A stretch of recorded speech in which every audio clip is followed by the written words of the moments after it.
스위스 베른 유니버시티 대학교, 세계 각국에서 왔던 유학생들이 한데 모여 유학생의 밤이 열리고 있습니다. 세계 각국에서 온 학생들이 학교 생활과 더불어 자신의 나라에 대해 소개하는 시간을 갖고 있는데요. 그곳에서 프랑스에서 유학 온 한 학생이 한국의 김치를 가리키며 음식을 썩혀 만드는 고약한 음식이라며 비난하고 있었고, 각국에서 온 학생들은 그 말에 수긍하며 고개를 끄덕이고 있습니다. 그러나 그때 유일한 한국인이었던 한 여학생은 자신의 노트북을 켰고 단 한순간에 세계 각지에서 왔던 학생들의 입을 다물게 했을 뿐만 아니라 강당을 휘어잡아 버렸는데요. 대체 이 유학생의 밤 강당에서 무슨 일이 있던 것일까요? 오늘 사연도 시작해 보겠습니다. 안녕하세요. 저는 스위스 베른 유니버시티 대학교에서 정치 외교학을 공부하고 있는 에밀리아 비셔라고 합니다. 유학생들이 많은 대학에서 공부를 하다 보면 세상에는 참 다양한 나라와 인종, 문화가 존재한다는 것을 느끼게 돼요. 각자의 나라의 문화를 가지고 스위스를 찾는 유학생들을 보다 보면 배워야 할 점도 찾을 수 있지만 이건 절대 해서는 안 되겠다 하는 것들도 찾게 됩니다. 정치외교학을 공부하는 사람으로서 다양한 나라의 문화와 정서를 이해하는 것은 꼭 필요한 부분이기 때문에 저는 유학생들과 좋은 관계를 유지하고자 노력하고 있어요. 하지만 딱 한 가지 아쉬웠던 건 아시아계 유학생이 제 주변에 없었다는 것이었습니다. 그러던 중에 너무나 반갑게도 한국이라는 나라에서 온 유학생을 만나게 되었습니다. 유학생들과 유대감을 쌓는 것을 좋아하던 저는 이 한국인 유학생이 저희 베른 유니버시티 대학교 생활에 잘 적응할 수 있도록 도우미에 지원했어요. 친구와도 가까워지고 또 이렇게 하면 소정의 장학금을 받기도 했거든요. 처음 보는 한국인과 친해지고 장학금도 받고 일타이피였습니다. 한국인 유학생 은정이는 굉장히 유창한 영어 실력을 가지고 있었고 교수님의 말씀에 따르면 한국에서도 수재였다고 합니다.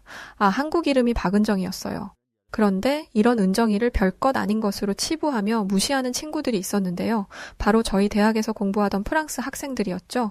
이 친구들은 첫날부터 은정이에게 시비를 걸었습니다. 은정이와 함께 학교에서 밥을 먹고 있는데 그 친구들은 정말 깜짝 놀랐다는 표정으로 달려와서는 은정이에게 인종차별적인 발언들을 쏟아냈는데요. 너네 나라 애들은 김치 없이는 밥도 못 먹는다는데 괜찮아? 혹시 냄새 때문에 민폐 끼칠까봐 못 가져온 거야? 하긴 김치를 썩혀서 만든 음식이라던데 냄새가 안 나는 게 이상하지 라고 말하며 헐뜯었죠. 저는 사실 이들이 이야기하는 김치라는 음식에 대해서는 잘 몰랐지만 이 친구들이 유치한 인종차별을 하고 있다는 건 알았습니다. 그래서 저는 그 프랑스 친구들에게 인종차별을 그만두라고 말했어요. 이런 소리를 들으면서도 은정이는 뭐가 그렇게 차분한지 내색하지 않고 자신의 식사를 이어가더군요. 프랑스에서 온 사브렐라는 자신이 눈을 찢고 조롱한 것도 아닌데 어떻게 인종차별이냐며 스위스에는 표현의 자유도 없냐고 하더라고요. 저는 은정이가 유학 첫날을 망친 것 같아서 괜히 미안한 마음이 들었습니다. 하지만 은정이는 눈 하나 깜짝하지 않더라고요. 처음 해외에 나와서 이런 인종차별을 당하면 당황할 법도 한데 그러지 않는 걸 보면서 제가 놀라기도 했었죠. 제가 위로하려고 은정이를 바라보면 은정이는 그저 미소로 저에게 답할 뿐이었습니다. 어느 날이었어요. 하루는 유학생의 밤이라고 해서 각국에서 왔던 유학생들이 모여 학교 생활에서 불편했던 점을 이야기하고 각자의 나라에 대해 소개하는 시간을 가졌어요. 당연히 프랑스 유학생 사브렐라와 한국인 은정이도 함께했죠. 사브렐라는 은정이가 무슨 말이라도 하면 물어뜯을 기세로 은정이만 바라보면서 히히덕거리고 있었습니다. 그게 너무 노골적이라서 보던 제가 다 민망하더군요. 각 나라의 음식 이야기로 주제가 넘어갔을 때 사브렐라는 이때다 싶었는지 프랑스 요리 자랑을 엄청나게 하기 시작했습니다. 프랑스 요리가 세계 3대 요리 중 하나라는 걸 아냐면서 말이죠. 사실 프랑스 요리가 유명한 건 모두가 아는 사실이었습니다. 요리의 디저트까지 미식의 나라라고 정평이 나 있잖아요.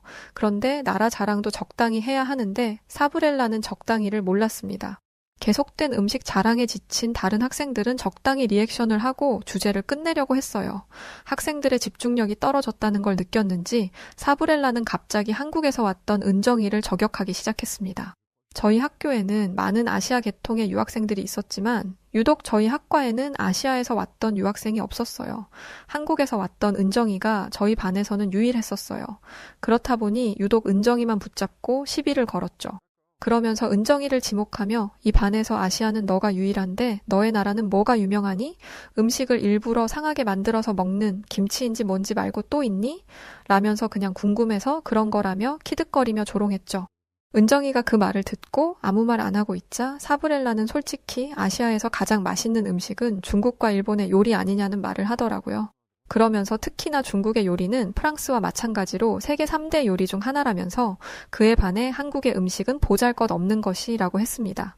혹여나 입안에 너가 유일한 아시아 사람이라 혹시 한국 음식 자랑할까봐 미리 말하는 거라고 했죠. 그러더니 요즘 한국 음식이 인기라는 소문이 돌던데 그건 아마 케이팝이나 드라마 때문에 같이 얼떨결에 나온 거품일 뿐이고 얼마 지나지 않아 사라질 유행 같은 거라고 했습니다. 그러면서도 반대로 중국 음식은 아주 옛날부터 역사와 전통을 가지고 세계 3대 요리에 이름을 올렸으니 한국과 질적으로 다르다고 말하며 한국은 아직 중국이나 일본을 넘지 못한 아시아 3등의 나라라고 말했죠. 그놈의 세계 3대 요리가 뭔지 말 한마디 할 때마다 세계 3대 요리를 외쳐대는데 시끄러운 앵무새 같았습니다. 그런데요, 실제 의외로 이 말이 다른 학생들에게는 먹혔습니다. 이 이야기를 하는 사람은 프랑스인이었으니까요.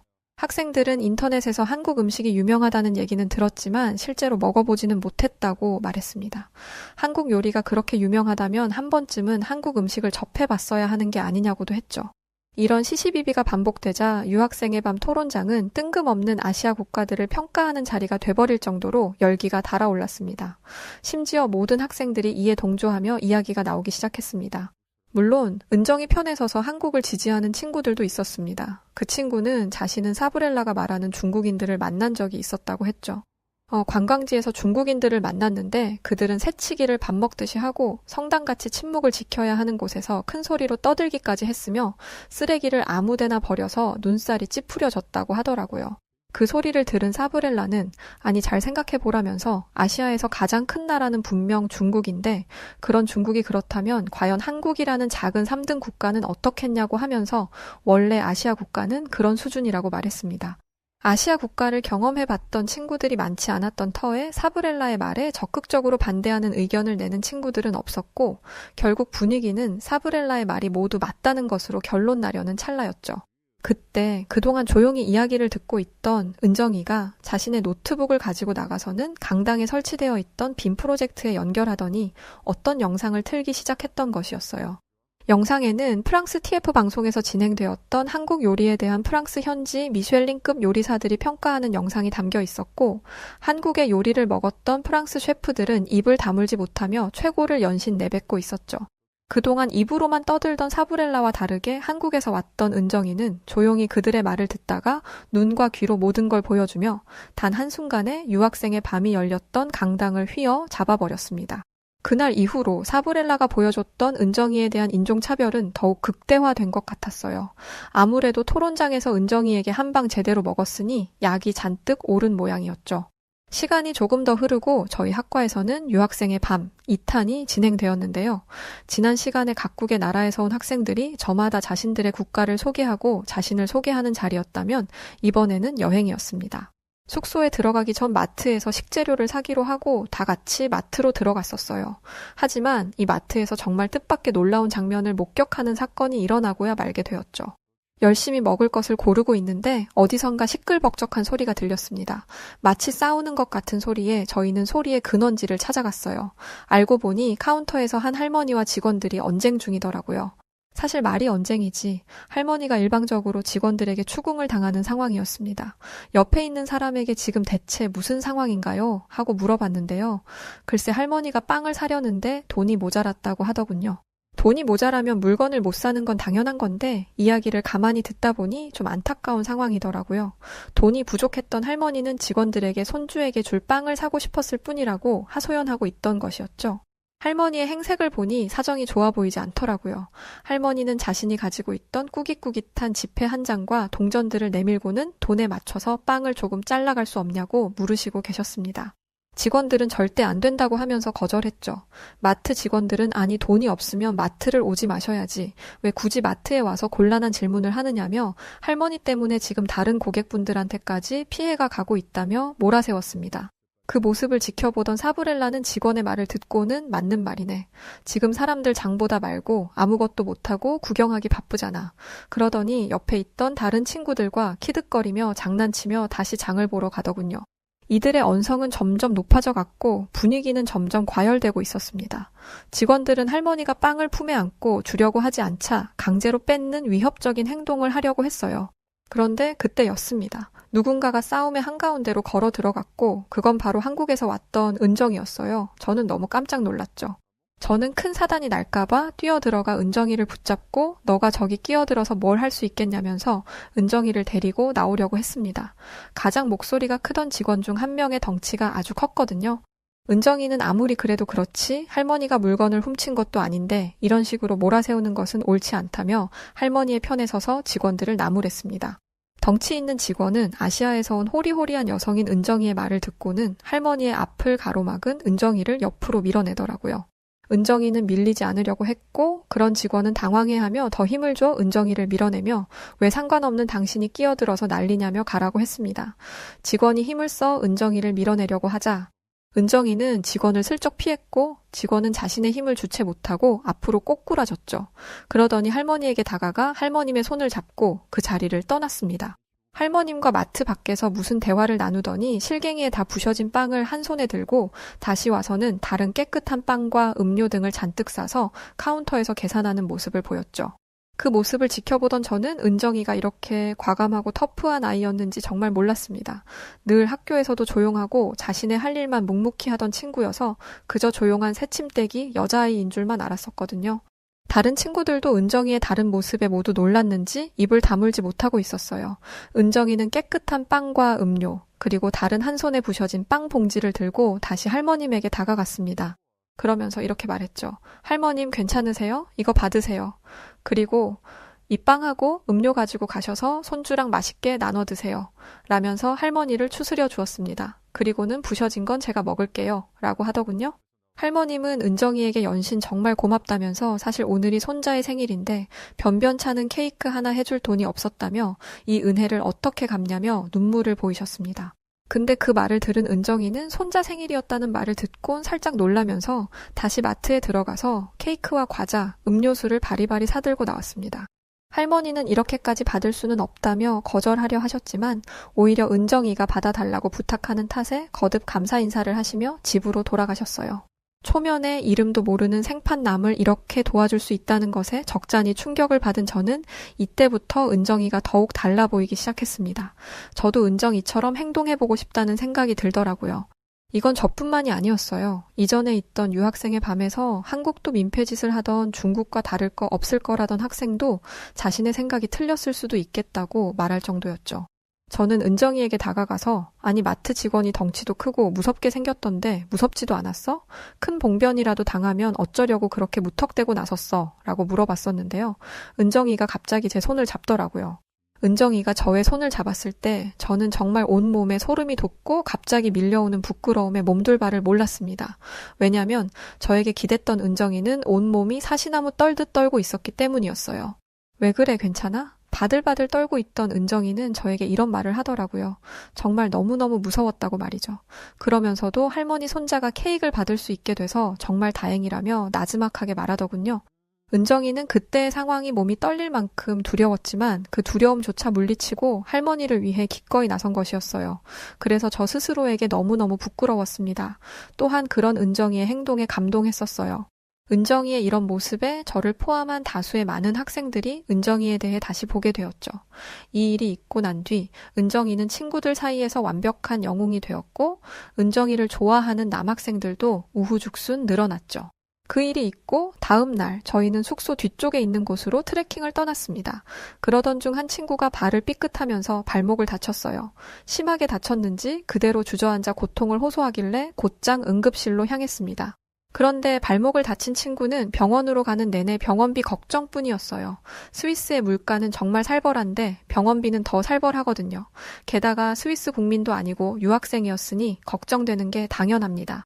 하지만 병원에 가는 동안 친구의 발목은 실시간으로 부어오르고 있었고 아무리 병원비가 아까워도 치료를 미룰 수는 없다고 생각했어요. 발목을 다친 친구는 병원에 가서 엑스레이를 찍고 의사와 5분 동안 상담했습니다. 의사가 더 정밀한 검사와 치료를 받는 게 어떻겠냐 말했지만 너무 놀랍게도 발목을 다친 친구는 얼음찜질과 보호대를 하는 것으로 만족하기로 했습니다. 이 친구는 영국에서 온 친구였는데 집안 사정이 넉넉하지 않았다고 합니다. 이렇게만 했는데도 병원비가 한국 돈으로 210만 원이 나왔으니 뭘 더 할 수 있는 게 없었죠. 아주 다행히도 얼음찜질을 하면서 푹 쉬니 붓기가 가라앉더라고요. 물론 친구는 여행 내내 아무것도 못하고 숙소에 있어야 했지만요. 게다가 여행 이후에도 한 달 동안 제대로 걷지 못해 고생했습니다. 발을 세게 구르기라도 하면 발바닥을 통해 통증이 다리 전체부터 허리까지 타고 올라오는 바람에 걸음걸이도 현저히 느려졌습니다. 시간이 흘러 학기가 끝났고 저희는 여름방학 계획을 세우고 있었어요. 은정이와 함께 국내 여행을 좀 해볼까 했는데 한국에서 머물 예정이라고 하더라고요. 그래서 은정이에게 함께 한국에 가도 되겠냐고 물어보았습니다. 그러자 다른 친구들이 더 와서는 자기들도 데려가라고 하더라고요. 은정이가 학교 학생들 사이에서 엄청난 인기를 가지고 있었기 때문인지 모두가 은정이와 함께 시간을 보내고 싶어 했기 때문입니다. 은정이는 흔쾌히 저희들의 부탁을 들어주었습니다. 그렇게 신나게 여행 계획을 짜고 있는데 다리를 다쳤던 영국 친구 올리브가 자기도 한국으로 갈 때 같이 가면 안 되냐고 하더군요.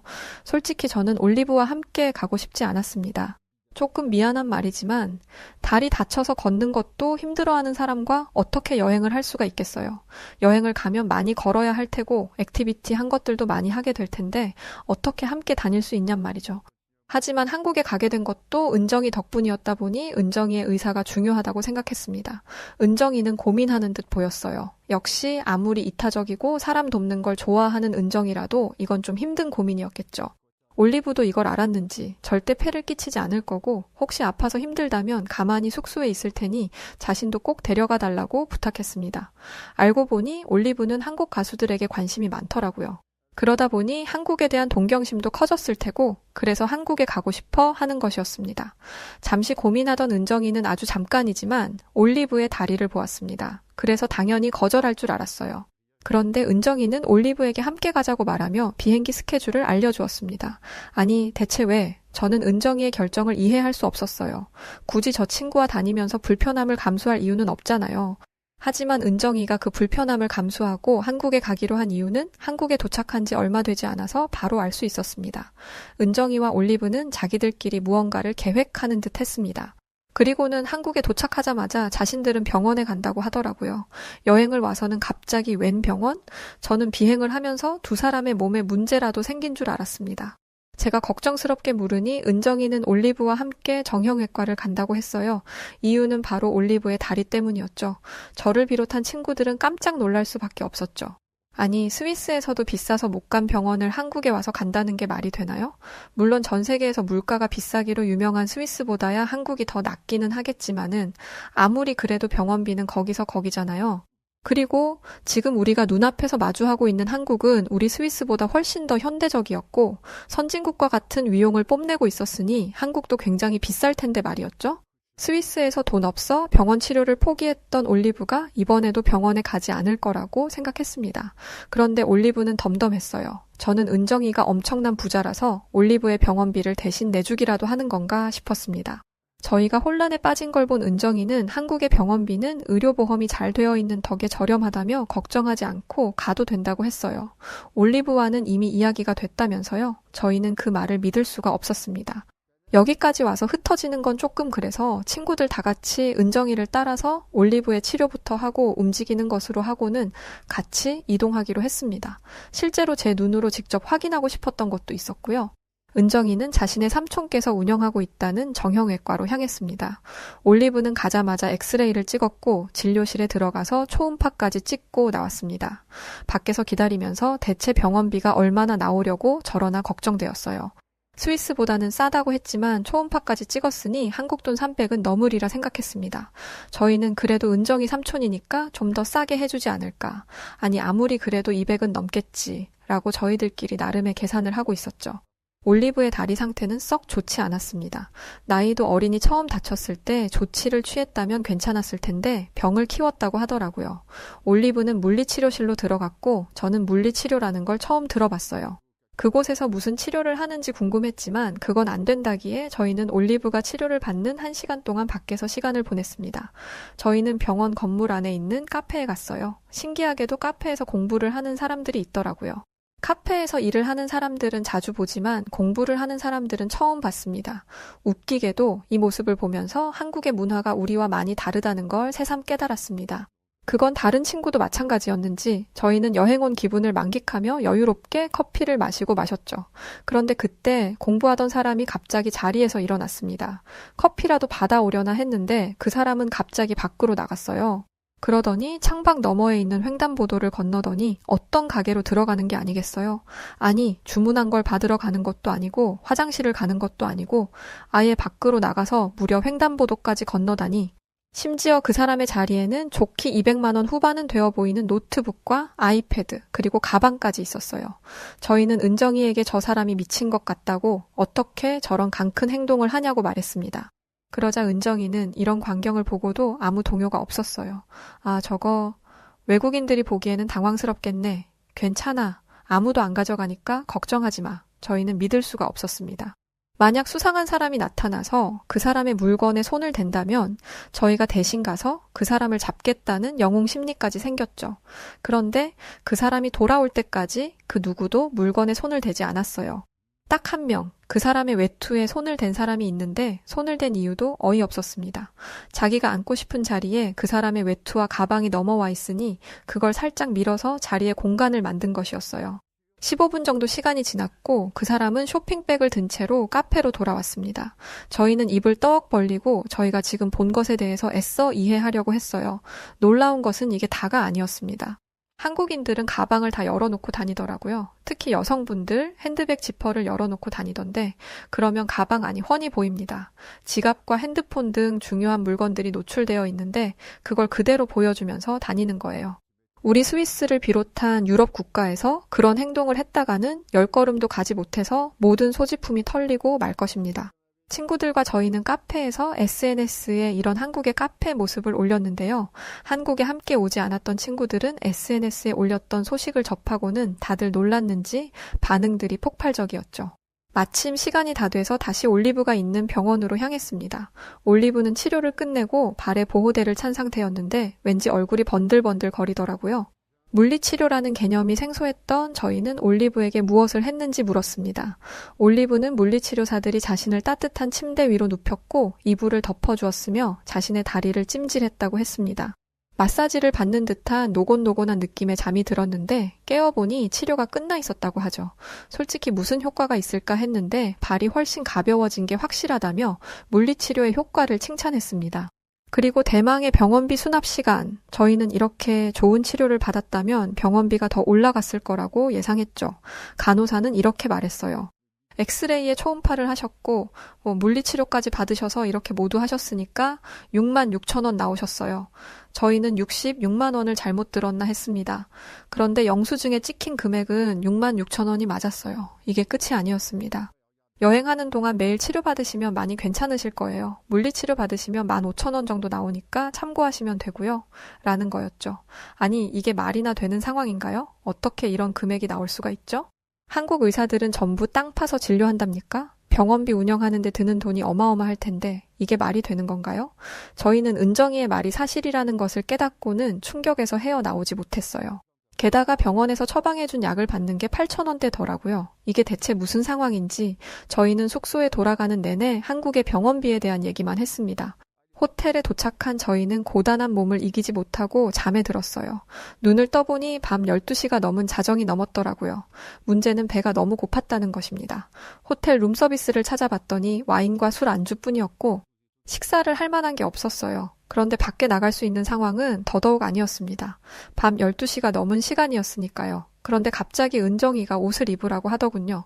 그래서 저와 친구들은 지금 옷을 왜 입고 있는 거냐면서 은정이에게 물었더니 밖에 나가자는 이야기를 했습니다. 저희는 지금 무슨 소리를 하는 거냐고 말이 되는 소리를 하라면서 말했습니다. 그러자 은정이는 자기가 말한 것 중에 거짓말이 있었냐고 말하더라고요. 배고프다며 치킨을 먹으러 가자 내가 살 테니까. 그러면서 어서 옷을 입으라는 말에 저희는 홀린 듯 옷을 주워 입었습니다. 저희는 잔뜩 긴장한 상태였어요. 자정이 넘은 시간 외출이라니 이건 완전 자살 행위였습니다. 그런데 고작 5분 걸었던 저희는 눈앞에 펼쳐진 광경에 입을 다물 수 없었어요. 그곳에서 긴장한 채 몸을 웅크린 사람은 저희뿐이었습니다. 가게에는 아직도 불이 켜져 있었고 사람들은 거리에 나와서 편안하게 대화를 하고 있었어요. 저희는 그런 모습들을 신기해하며 치킨집으로 들어갔습니다.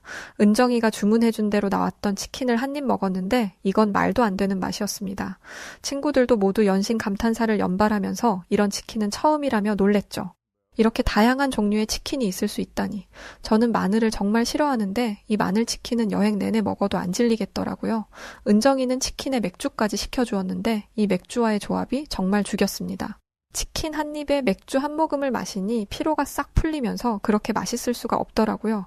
저희는 저희가 먹고 있는 음식과 거리의 분위기를 영상으로 찍어 SNS에 업로드했고 다른 친구들에게도 공유했습니다. 그러자 댓글에 난리가 났어요. 이게 한국 맞냐? 지금 당장 한국으로 가는 비행기 표를 끊을 테니 그런 줄 알라는 재미있는 댓글들도 넘쳐났습니다. 배가 터지도록 식사를 하고 나온 저희는 당연히 숙소로 돌아갈 줄 알았습니다. 그런데 은정이는 이대로 들어가서 자면 살찔걸? 이라면서 산책하며 좀 걷고 들어가자며 자신을 따라오라고 했어요. 물론 저희는 은정이에 대한 신뢰가 있었지만 타국에서의 새벽 산책은 좀 아니지 않나 싶었습니다. 치킨을 먹은 데야 번화가니까 그렇다 쳐도 산책을 하려면 한적한 곳에 가야 하잖아요. 아무리 치안이 좋은 한국이라 하더라도 이건 좀 아니라고 생각했습니다. 이건 저뿐만이 아니라 다른 친구들의 생각도 마찬가지였죠. 유럽에서 새벽 산책? 그것도 여성들이 모여서? 아주 뭔 사단이 나도 제대로 날 테니까요. 그런데 얼마 안 있어서 저희 모두는 한국의 새벽 밤을 즐기는 사람들의 모습을 보면서 이럴 수가 없다면서 정말 크게 놀랐었는데요. 은정이와 함께 간 한강에는 저희 외에도 산책을 하는 사람이 수십 명은 있었어요. 심지어는 돗자리를 깔고 누워있는 사람도 있더라고요. 그 사이를 거쳐 지나가는데 심지어 어떤 분은 돗자리 위에서 깊은 잠에 드셨는지 코까지 드르렁거리며 아주 집 안방에서 자는 것처럼 잠을 주무시고 계셨죠. 대체 이게 무슨 광경이지 싶었습니다. 시계를 보니 분명 새벽 2시가 다 되어 가던 시간이었는데 말이죠. 다른 나라였다면 자정이 넘은 시간에 산책을 나오지 않았을 뿐더러 잔디밭에 누워있는 사람을 경계부터 했을 거예요. 위험한 노숙자일 수도 있으니까요. 그런데 한강 주변은 위험한 것 하나 없이 안전했습니다. 저희는 생전 처음으로 자정이 넘은 시간에 그것도 밖에서 심지어 타국에서 산책을 하게 되었습니다. 밤늦게 하는 산책은 선선하니 바람도 불고 여유롭고 좋더라고요. 그리고 며칠 뒤 한국에서의 생활이 조금 익숙해졌을 때쯤 사거리에서 길을 건너고 있었습니다. 그런데 리어카를 끌고 가던 한 할아버지가 넘어지시면서 그만 폐지가 쏟아지고 마셨어요. 그때 저희는 정말 놀라운 장면을 목격하게 되었는데요. 은정이는 고민조차 하지 않고 할아버지에게로 향했는데 저희가 놀란 건 수십 명의 한국인들이 너도 나도 할 것 없이 우르르 할아버지께 뛰어갔었기 때문이었죠. 초등학생으로 보이는 어린아이부터 남성, 여성, 연세가 있어 보이던 지긋한 노인분들까지 누가 뭘 할 것도 없이 길에 나뒹구는 폐지를 줍는데 도움을 주었습니다. 누군가는 할아버지를 일으키며 괜찮으시냐고 묻고 있었고 다들 아는 사람들인 것처럼 폐지를 주워다 리어카에 담고 있더라고요. 그런데 저를 더 놀라게 한 것은 한 고등학교 여학생의 용기 있는 행동이었습니다. 할아버지가 넘어진 곳은 사거리 한가운데였는데 그 학생은 도로에 서서 할아버지 쪽으로 오는 차들을 막아섰었기 때문이었죠. 저 가녀린 몸으로 교복을 입고 저런 용기 있는 행동을 하다니 저보다 훨씬 어린 학생이었지만 정말 존경스러운 마음이 들었습니다. 과연 나도 저렇게 할 수 있을까라고 생각해보니 그러기 어렵겠다는 결론을 내리게 되었어요. 그 학생의 모습을 보는데 스위스에서 보았던 은정이의 모습이 보였습니다. 불의를 참지 않고 약자를 돕던 그 모습이요. 한국에서는 저에게 수많은 놀라움을 안겨주었지만 저를 가장 놀라게 했던 것은 한국인들의 인성과 시민의식이었네요. 누군가에게 선뜻 도움의 손길을 내미는 게 얼마나 어려운지를 알기 때문에 저는 한국인들을 더더욱 존경하게 되었습니다. 영웅은 먼 곳에 있지 않더라고요. 스위스로 돌아갈 때 올리브는 놀라울 정도로 다리가 좋아졌습니다. 이젠 가볍게 뛰는 것도 괜찮다고 하더라고요. 그제야 알게 된 건데 올리브가 한국에 가고 싶다고 했을 때 은정이가 올리브의 다리를 본 건 이 기회에 올리브의 다리를 치료할 수 있을 거라고 생각했기 때문이래요. 올리브가 계속 통증을 호소하는 걸 보면서 마음이 아팠다고 하더라고요. 한국에 가면 치료할 수 있을 텐데 라는 생각을 늘 하고 있었는데 이렇게 도움이 되어서 참 다행이라고 합니다. 주변 사람을 잘 챙기는 은정이를 보면서 많은 것을 느끼고 있어요. 한국에서 왔던 은정이의 존재로 정말 많은 일들을 보고 겪고 느끼게 되었던 것 같아요. 실제로 만난 한국에서의 경험 역시 잊지 못할 기억이 되었습니다. 아, 은정이에게 인종차별하던 사브렐라는 어떻게 되었냐고요? 그 친구는 저희가 한국에 있던 기간에 학교의 다른 학과 동양인들을 인종차별했다가 발각돼서 학교에서 징계 처분을 받았습니다. 뭐 제 벌은 남 못 준다고 어차피 그렇게 될 줄 저희는 이미 짐작했습니다. 여하튼 은정이가 지금 저의 베프라는 것이 너무 좋고 행복합니다. 저도 은정이의 강할 때는 강하고 약할 때는 약한 이런 모습을 배워서 그 따뜻함을 전하는 사람이 되고자 노력해 보려고 합니다. 자, 오늘 사연은 여기까지인데요. 우리 한국인 여학생이 스위스 베른 유니버시티 대학에서도 아주 유명했다더라고요. 여하튼 오늘은 은정 씨를 만나 한국과 인연을 가졌던 에밀리아 비셔 씨의 에피소드를 담은 사연이었습니다. 사연 어떠셨나요? 재밌게 들으셨다면 구독과 좋아요, 알림 설정 부탁드리고요. 그럼 지금까지 다양한 해외 사연들을 전달해드리는 여우튜브 송은지였습니다. 아, 그리고 저희 회사에 새로운 성우님께서 합류하시게 되었어요. 실제로 지금 아나운서이시기도 한데요. 아마 다음 주부터 그분의 목소리를 들으실 수 있을 것 같아요. 짧게 소식 드리고 그럼 더 좋은 영상으로 찾아뵐게요. 고맙습니다.